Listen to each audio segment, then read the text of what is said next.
Welcome to the Thinking Fellows podcast. You might have noticed that this is showing up on your phone or your computer or whatever you listen to the show on a Wednesday. And that's not typical necessarily on the Thinking Fellows. We don't do our regular shows on Wednesdays. This is what I like to call the special drop day. So anytime we have an episode that is of particular importance, that doesn't apply to whatever series we're doing, or it's shorter, which is what today is going to be. So if it's not a full-length episode, if we don't reach that 45-minute mark that we usually shoot for, it's going to go up on a Wednesday. And what we're talking about today is that we've finally gotten to it. We've talked about this for, 8 weeks now. You listeners have been sitting in anticipation, and we've gotten to our new series. That's right, our series on the great thinkers of the Christian faith. And it's just me, producer Caleb, and I'm here with Dr. Keith. Hello. And we're just going to talk about why we decided to transition into this particular series, what we've already done in the past, if you're a new listener, because it's good to take a break every once in a while and let these people who have joined us on this great journey, this great podcast, midway through or in what is our second year, and catch them up, let them know what they can look forward to going back and listening to, and what everybody can now expect going forward. So, Dr. Keith, we decided to do this after two other series. We started with the Lochi topics. We basically outlined Philip Melanchthon's Loci Communes from the 1521, correct? Yep, and we did our best to go coincide topics that we discussed with the order in which Melanchthon first discussed them in the Loci of 1521. I would say we didn't hit that 100%. We added some topics that he didn't cover that are definitely were warranted for us to add because they're topics of conversation in our vernacular discussion. And we did our best. We went through it as much as possible.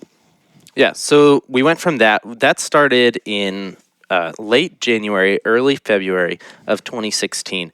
We started that right before the original Christ Hold Fast conference, and then we were able to meet some very early listeners of the show out there. And that's right. That was interesting, and it's interesting to me everywhere I go. I've been on a speaking tirade lately with being dad, and everywhere I've gone, I've run into people that listen to the show. It's surprising and wonderful all at the same time.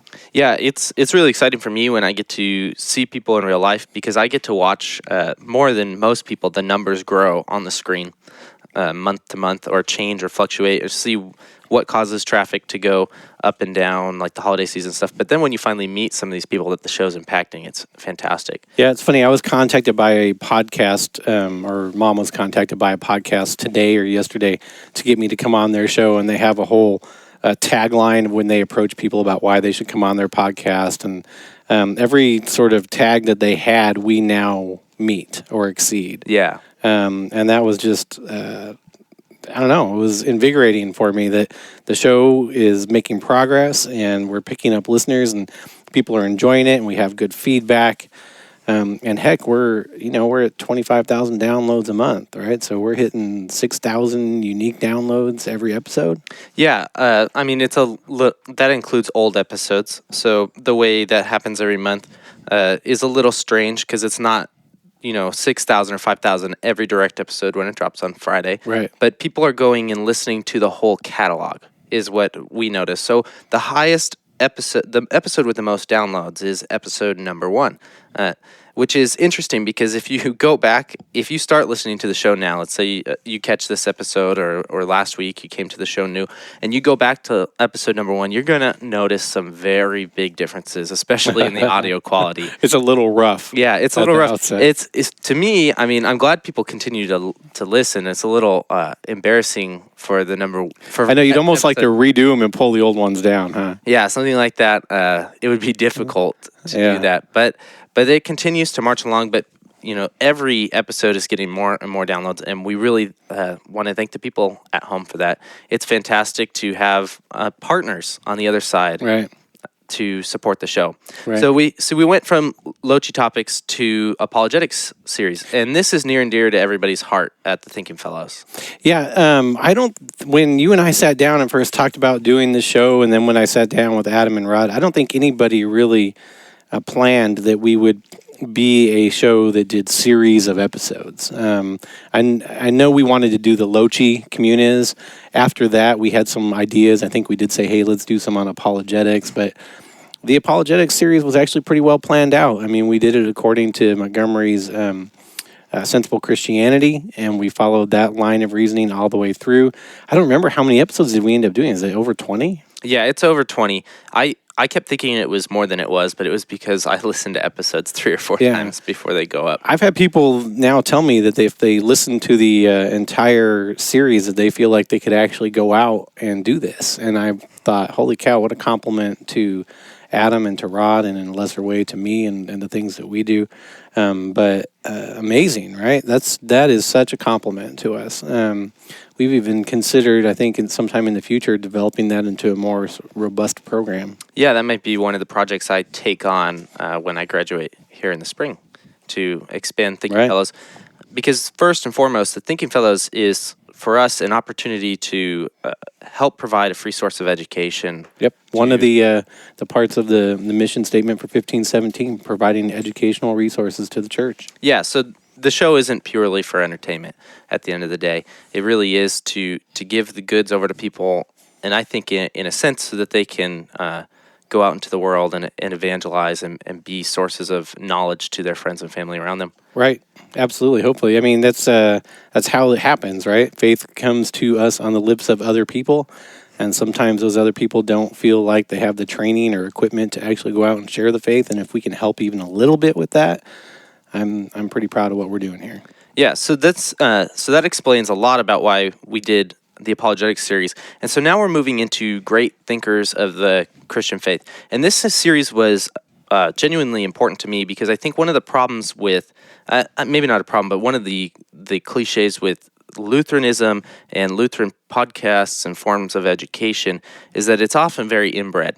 And it only talks about Lutheranism and it only focuses on the Reformation and the important dates of Luther and Melanchthon and the like. And so for me, this was our way to get outside of that. While we still do, and we approach theology from a Lutheran way of speaking, we wanted to hit those people that influenced the Christian faith outside of Luther, who predate Luther, who come after Luther, even contemporaries of Luther. We're going to have an episode on John Calvin too that we recorded a little while ago, but it's gonna come out later.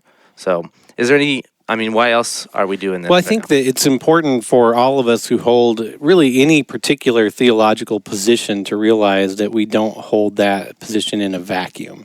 There are truly very few, if no, new ideas under the sun when it comes to theology. The orthodox positions and erring positions and everything have all been held in the past by other people. And if we don't study what's gone on in the church and with the different Christian thinkers and how they've influenced where we are now, we're really just chasing our own tails. It's studying the great thinkers of the past provides us context for why we believe what we do, and alternatively, why we don't believe certain things or why we deny certain things. You can only know that by really studying the positions that people have held in the past. So our goal is to go through enough of the great Christian thinkers of the past to provide our listeners with, really it'll be just a touch point resource. It was interesting when we already recorded the show on Augustine with Dr. Mallinson, and we had to stop. Yeah. Right? We could have kept going for another 3-4 hours just without really any notes, just talking about it. He loves Augustine. I love Augustine. We could have kept going, but we have to stop, right? That's the nature of our show. But what we're trying to do is get people interested enough in these great thinkers, give them a bit of an intro, and then in the show notes provide some resources where they could go learn more if they'd like to learn more. I'm really proud of the work that you do in the show notes, and I think that especially when it comes to this Great Thinkers of the Christian Faith series, those show notes are going to be very important because it'll be impossible for us to cover an entire individual's life, especially if that life influenced the church in a great way in 45 minutes and give somebody the whole breadth of what they taught, their history, the context of their life, the whole 9 yards. So we'll definitely be putting up links to the best biographies that we can think of on individuals like that. I'm sure certain figures might warrant a 2-part episode. I don't know. We haven't really fleshed that out yet. Geez, it seemed to me Gustin could have used 2 parts. Right? Yeah, I mean, I think one of the great things about our show is that it's semi-organized. We always have the ability to revisit topics, and we often have listeners ask for us to do such things, and we have done touchstones on that. So we have talked about the importance of preaching before, and then just a couple weeks ago, we had Pastor Paul Koch back on the show to kind of revise and go back over what preaching looks like. And this time we specifically asked the question, what does it look like to preach the law and the gospel? I mean, what a great episode that was. That dropped on Friday, right? Yeah, that was last Friday. Yeah. What a great episode. What a great episode that was. What a fun time it was to have Paul here and to go through that. If listeners haven't listened to it, I highly recommend they listen to both of them, actually. Hitmen and Midwives with God was the first one. It's in the archives. Yep. And then last week, Preaching Law and Gospel. Yeah, I'll put both of those in the notes for this particular midweek drop. And those are just fantastic, but it's a perfect example of how we have the ability to come revisit some of these topics. Again, like we said, we have a desire to also re-record some of the stuff we did from the Low Tree, and I definitely see us revisiting doctrinal points again in the years to come. Especially as questions come our way, I would guess. Yeah, so let's talk about who we'll be covering. I mean, we already sort of let the cat out of the bag a little bit that we'll be having guests on, because if you lean on Adam and myself and Rod, you could get some expertise on some of these figures, but certainly not, we're not the guy on everyone. So we hope to bring people in, right? Right. That's right. We want to get as many guests on the show as possible. It's, we get guests that people might notice aren't always high caliber celebrity guests, right? They don't have necessarily big Facebook presence or something like that, or their own podcast, but we try to get some of the best minds we can on a particular topic. I don't know. We've had both Dr. Kolb and Dr. Nestigan on this show, so I don't, Those have a pretty big Steve following. Paulson, they're maybe. That would be fantastic. I think we'll get Steve. We'll get Steve in October for sure. But again, we're going after them because they're the best in their field. Absolutely. Yeah. So we're going to do our best. I have a little list here. We've already let the cat out of the bag about Augustine. We've done Augustine. We'll certainly do Luther, Aquinas, Melanchthon, Calvin, C.S. Lewis, C.F.W. Walther, Theodore Beza, Jonathan Edwards, Martin Chemnitz, Anselm, Gregory the Great, Lombardo, Eusebius, Athanasius, Gerhard, Andre, and that's just even part of the list that we've come up with so far. Much of what I wanted to say in the introduction to this is we aren't going to be following a chronological order with these figures. For getting guests in, it just won't be possible. It's impossible the way we record. Yeah, so what we have to do is we have to just kind of take the guests when they can come, and when they can record, we'll go ahead and drop those recordings. So don't expect us to start early and move late, Reformation and then late. That's not how it's going to work. We'll take people when we can get it. We may try to sort of wait on the ones that Adam and Rod and I can handle, and put those in for times when we can't get guests in. And I wonder who we're going to get to do Melanchthon. Oh yeah, I don't know anybody who likes that guy. We'll have to find somebody. Yeah. All right. Maybe Dr. Kolb again. Yeah, maybe Dr. Kolb again.